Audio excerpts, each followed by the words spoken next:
Hello students, आज हम लोग पहला एक्सपेरिमेंट परफॉर्म करेंगे। क्या है? Determination of diameter of a spherical body और the internal diameter of a cylinder and find its volume by vernier calipers. ये बहुत ही इंपॉर्टेंट चीज़ है, वर्नियर कैलिपर्स। वर्नियर कैलिपर्स क्या है? Vernier calipers consist of a new type of scale known as vernier scales.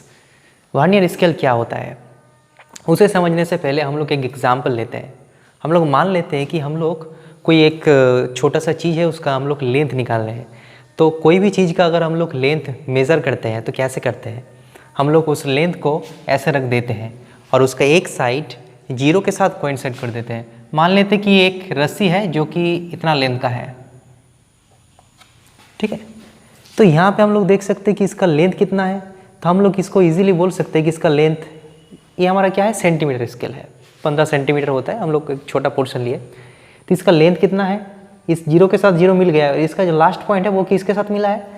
वो 0.6 को cross कर गया है, लेकिन 0.7 भी नहीं है। तो इस टाइप को रिलेशन जो प्रॉब्लम आएगा तो हम लोग कैसे सॉल्व करेंगे? इसका लेंथ हम लोग 0.6 भी लिख सकते हैं और कोई 0.7 भी लिख सकते हैं। उतना उससे ज़्यादा एक्यूरेट ये मेज़र नहीं कर सकते हैं। उसका डिवीज़न है क्या? 0.6 और 0.7 के बीच और कुछ डिवीज़न है? नहीं है। तो मतलब ये जो स्केल है ये सबसे मिनिमम कितना चीज़ मेज़र कर सकते हैं, उसका मिनिमम डिवीज़न क्या है? 0.1 सेंटीमीटर या फिर 1 mm बोल सकते हैं। सो ये स्केल मिनिमम 1 mm तक, 1 mm के छोटा चीज़ मेज़र कर सकते हैं, उससे छोटा चीज़ ये मेज़र नहीं कर सकते। यहाँ पे हम लोग देख सकते हैं कि 0.6 से रीडिंग ज़्यादा है लेकिन 0.7 से कम है। तो इसको हम लोग अंदाजा में कैसे लिख सकते हैं? 0.6 भी नहीं लिख सकते हैं एक्यूरेटली, 0.7 भी नहीं लिख सकते हैं। तो इसके एक्यूरेट हम लोग क्या करते हैं? हम लोग इसको एक मान लेते हैं कि 0.6 और 0.6 के ठीक बीच में है, तो हम लोग मान लेते हैं 0.65। लेकिन ये डिजिट जो हम लोग लिखा लास्ट में, ये तो अनसर्टेन डिजिट है। तो वहाँ पे क्या आ गया? एरर आ गया। मतलब हम लोग जो मेज़र कर रहे हैं उसमें गड़बड़ी है, ओरिजिनल वैल्यू हम लोगों को नहीं मिल रहा है। तो इसका एक्यूरेसी 1 mm है। इसका एक्यूरेसी अगर हम लोग को और बढ़ाना है, मतलब इसके बीच में भी अगर रहेगा, ये जो छोटा मतलब 0.6 से थोड़ा सा बढ़ गया है, 0.6 ये है, ये 0.6 है। तो ये जो एक्स्ट्रा है, ये एक्स्ट्रा लेंथ हम लोग कैसे मेज़र करेंगे? उसके लिए क्या करना पड़ेगा? हम लोगों के पास एक और स्केल चाहिए जिसका डिवीज़न और छोटा छोटा होगा। तो उसके लिए इसका एक्यूरेसी बढ़ाने के लिए, मतलब जो मेज़रमेंट है उसका एक्यूरेसी बढ़ाने के लिए हम लोगों के पास एक नया स्केल आ गया। वो क्या है? Vernier scale. वर्नियर स्केल क्या होता है? वर्नियर स्केल ऐसा ही एक स्केल होता है जिसका हर एक डिवीज़न इससे थोड़ा सा छोटा होता है। सेंटीमीटर स्केल में एक एक डिवीज़न कितना होता है? 1 डिवीज़न कितना होता है? 1 main scale division equals to 1 mm होता है। एक जो हर एक डिवीज़न होता है कितना होता है? 1 mm करके होता है। और 10 घर मिला के 1 सेंटीमीटर, फिर 2 सेंटीमीटर, 3 सेंटीमीटर होता है। सो smallest division of A main scale division. Main scale मतलब यहाँ पे 2 स्केल है, एक तो है मेन स्केल जो कि सेंटीमीटर स्केल हम लोग फैमिलियर है, और एक वर्नियर स्केल। तो 1 मेन स्केल डिवीज़न कितना होता है? 1 mm होता है। अब हम लोग निकालना चाहते हैं कि एक वर्नियर स्केल का डिवीज़न क्या होता है। एक वर्नियर स्केल का जो डिवीज़न है वो कितना है, वो निकालना चाहते हैं। वो क्या है? इसके कंपेयर में थोड़ा सा छोटा है, मतलब उसका जो डिवीज़न है वो थोड़ा सा छोटा है। इसका एक एक डिवीज़न 1 mm है, उसका एक एक डिवीज़न उससे भी छोटा है, मतलब वो उसका ज़्यादा एक्यूरेसी है। तो हम लोग देख लेते हैं, यहाँ पे हम लोग देख सकते हैं कि वर्नियर जो स्केल है उसको अगर हम लोग लेफ्ट साइड में लेके आएंगे, वर्नियर स्केल को, ये जो स्केल होता है वर्नियर वो स्लाइड कर सकता है, यहाँ पे इधर उधर स्लाइड कर सकते हैं। ओके, सो वर्नियर स्केल क्या होता है? It can slide over the main scale. तो हम लोग इसको लेफ्ट साइड में ले आए और इसका जीरो के साथ जीरो कनेक्ट कर दिया। तो यहाँ पे हम लोग देख सकते हैं कि इसके जीरो के साथ जीरो कनेक्ट हुआ, और इसमें कितना डिवीज़न है? इसमें 10 डिवीज़न है, और इसका 0.9 के साथ ये कनेक्ट हुआ, मतलब 9 mm के साथ ये मिल गया है पूरी। मतलब इसका जो 10 डिवीज़न है, मतलब वर्नियर स्केल 10 डिवीज़न मिला के जितना होता है, मेन स्केल 9 डिवीज़न में ही हो जाता है।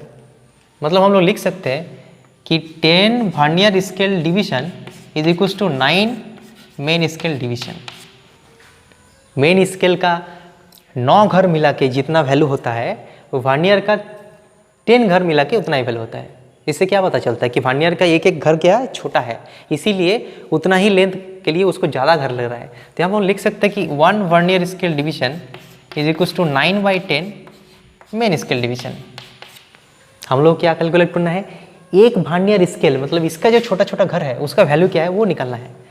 अब एक वर्नियर स्केल बराबर 9/10 इंटू मेन स्केल डिवीजन, और मेन स्केल का डिवीजन तो हम लोग ऑलरेडी पता है 1 mm है, तो क्या हो जाएगा 9/10 इंटू 1 मतलब 9/10 मतलब 0.9 mm। So 1 vernier scale division क्या हो गया 0.9 mm। तो मेन स्केल का एक एक घर कितना था 1 mm, लेकिन वर्नियर का क्या कितना है 0.9 mm, मतलब उससे थोड़ा सा छोटा है। तो जितना ज़्यादा छोटा घर होगा तो उसका एक्यूरेसी थोड़ा सा क्या हो जाएगा, बढ़ जाएगा। ठीक है, अब यहाँ पे और एक इम्पॉर्टेंट फैक्टर है, वो है लीस्ट काउंट, या फिर हम लोग बोल सकते हैं वर्नियर कांस्टेंट। वर्नियर कांस्टेंट क्या है, vernier constant is nothing but the difference of value of each division of main scale and each division of vernier scale. Main scale का एक एक घर का जितना वैल्यू है और वर्नियर स्केल का एक एक घर का जितना वैल्यू है, दोनों में जितना डिफरेंस है वही है वर्नियर कांस्टेंट। तो वर्नियर कांस्टेंट क्या होता है, vernier constant VC is equal to 1 main scale division minus 1 vernier scale division. Main जो स्केल है सेंटीमीटर स्केल, उसका एक एक घर कितना बड़ा है माइनस वर्नियर का एक एक घर कितना बड़ा है, इन दोनों का जो डिफरेंस है वो है वर्नियर कांस्टेंट। तो यहाँ पे क्या हो जाएगा, इस स्केल में ये है 1 mm और ये है 0.9 mm, तो अल्टीमेटली क्या हो गया 0.1 mm। मतलब वर्नियर कांस्टेंट इस स्केल का, अलग अलग स्केल का अलग अलग हो सकता है, इस स्केल के लिए कितना है 0.1 mm। समझ में आ गया। So what is the definition of vernier constant, the difference of value of each divisions of main scale and each division of vernier scale, उस दोनों में जो अंतर होता है वो है वर्नियर कांस्टेंट। ठीक है, अब हम लोग क्या करते हैं कि जो रीडिंग लेते हैं, हम लोग रीडिंग कैसे लेते हैं उसको थोड़ा सा हम लोग देखते हैं कि वर्नियर स्केल को लेके हम लोग कैसे रीडिंग लेते हैं। मान लेते हैं कि हम लोग को कुछ चीज़ का लेंथ मेज़र करना है, तो हम लोग क्या किए, ये लेफ़्ट साइड में एक लेंथ इसके डाला, तो उसमें क्या हुआ, एक लेफ़्ट साइड का जो पॉइंट है वो 0 के साथ कनेक्ट किया और कॉरस्पॉन्डिंगली जो स्केल है वो राइट साइड शिफ्ट हो गया, क्योंकि यहाँ पे हम लोग डाला। तो यहाँ पे हम लोग देख रहे हैं कि इसका जो लेंथ है, मतलब इसका जो एक साइड तो 0 के साथ मिला है और एक साइड क्या है 0.1234 को क्रॉस कर गया है, मतलब इसका मेन स्केल रीडिंग कितना है, मेन स्केल रीडिंग है 0.4। ठीक है, 0.4 है, मतलब क्या है, मेन स्केल का रीडिंग कैसे लिया जाता है, वर्नियर स्केल का 0 है स्टार्टिंग। वर्नियर स्केल का स्टार्टिंग कहाँ पे होता है, जहाँ पे जो चीज़ हम लोग मेज़र कर रहे हैं लेंथ, उसका एंड होता है, वहाँ से वर्नियर स्टार्ट होता है, ऐसे लगा हुआ होता है। तो वर्नियर स्केल का जो स्टार्टिंग हो रहा है वो मेन स्केल का जो मार्क को क्रॉस कर गया है वो है मेन स्केल रीडिंग, वो जो किया है 0.4।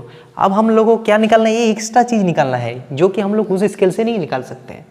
ये जो एक्स्ट्रा चीज़ है, ये छोटा सा 0.4 से ज़्यादा है, 0.5 से कम है, तो वो एक्स्ट्रा क्या है, वो एक्स्ट्रा ही हम लोग यहाँ पे निकालेंगे। कैसे निकालेंगे, देखो 0.4 है और जो एक्स्ट्रा है वो कैसे निकालेंगे, ए वाला छोटा गैप। अब देखो यहाँ पे वर्नियर का जो 10 डिवीजन है उसमें कौन सा मार्क मेन स्केल के मार्क, कोई एक मार्क के साथ पूरी कोइंसाइड हो गया है। वर्नियर स्केल में टोटल 10 मार्क है, तो आउट ऑफ 10 मार्क कोई एक मार्क होगा जो कि मेन स्केल के साथ पूरी एकदम कोइंसाइड हो गया है। तो यहाँ पे हम लोग देख सकते हैं कि 1 2 3 4 5 6 7, इसका जो 7th मार्क है वो मेन स्केल के कोई एक मार्क के साथ पूरी क्या हो गया, कोइंसाइड हो गया। अब हम लोग यहाँ से देखते हैं, कॉन्सेप्चुअली देखते हैं। अब देखो इसके साथ एक कोइंसाइड हुआ है, मतलब ए जो डिवीजन है और ए डिवीजन है, दोनों में गैप कितना है, ये छोटा गैप कितना है, ये छोटा गैप कितना है 0.1 mm, क्योंकि वही वर्नियर कांस्टेंट है। एक मेन स्केल का डिवीजन और एक वर्नियर स्केल का डिवीजन, दोनों में जो अंतर होता है वही वर्नियर कांस्टेंट है। तो यहाँ पे ये जो गैप है, इसका एक घर और इसका एक घर का गैप कितना है, ये छोटा गैप 0.1 mm। अब बोलो जब ए और एक घर आ जाएगा तब इसका दो घर और इसका दो घर, दोनों में कितना डिफरेंस होगा? 2 × 0.1 मतलब 0.2। जितना घर जाएगा इधर जाएगा तो उतना क्या होगा? उतना ही 0.1 करके करके बढ़ेगा।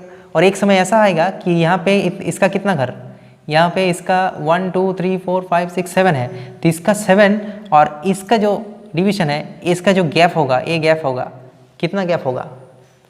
0.7 होगा, क्योंकि हर एक केस में वो 0.1 पीछे चला जा रहा है मेन स्केल से।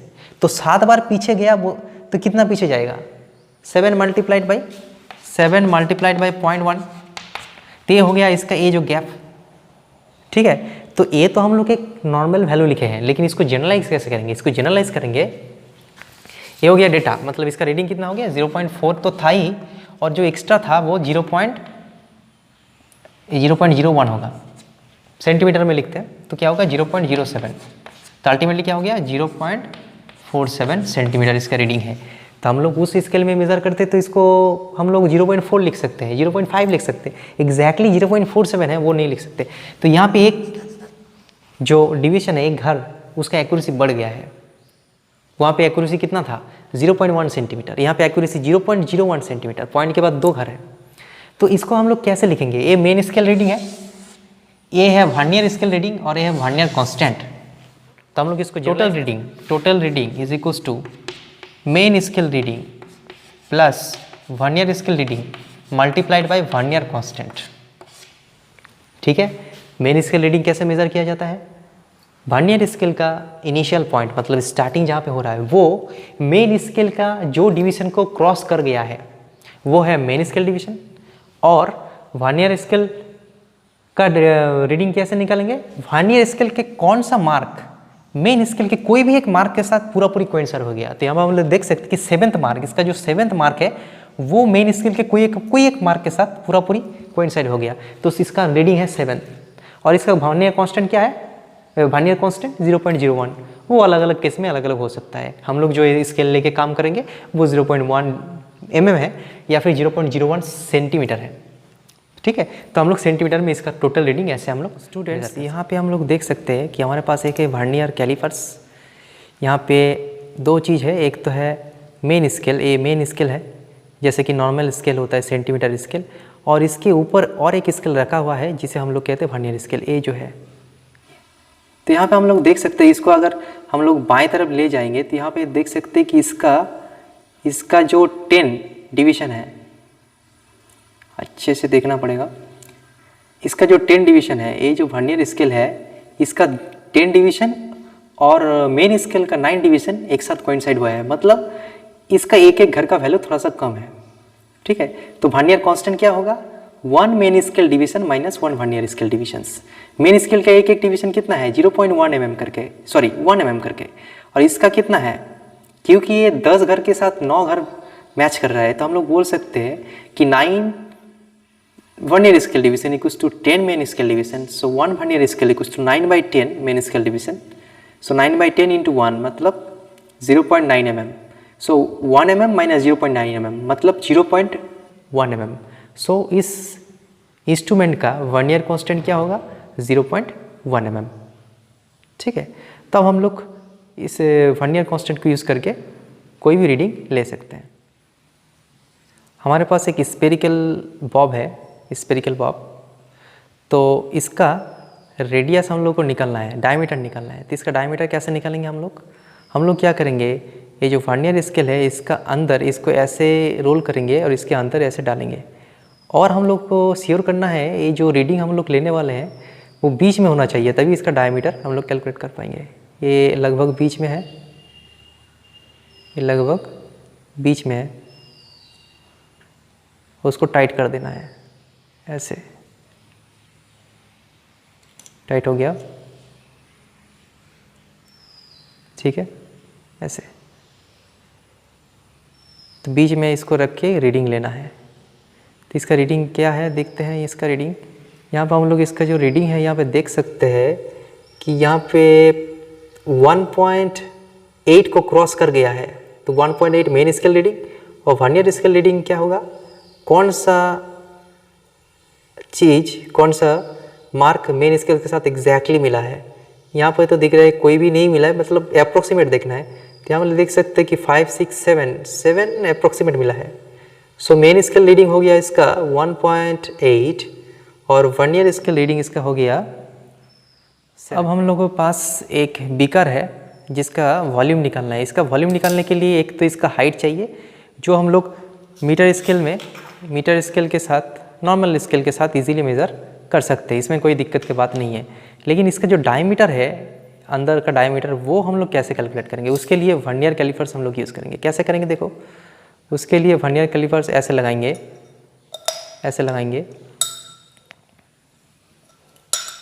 ऐसे, और इसको बाहर की ओर करेंगे ऐसे। ये जब टाइट हो जाएगा, एकदम बीच में करना है, तभी डायमीटर मिलेगा। डायमीटर निकालना है, एकदम बीच में करना है इसको, एकदम बीच में हो जाएगा। 2-3 बार ऑब्जर्वेशन ले सकते हैं एवरेज के लिए।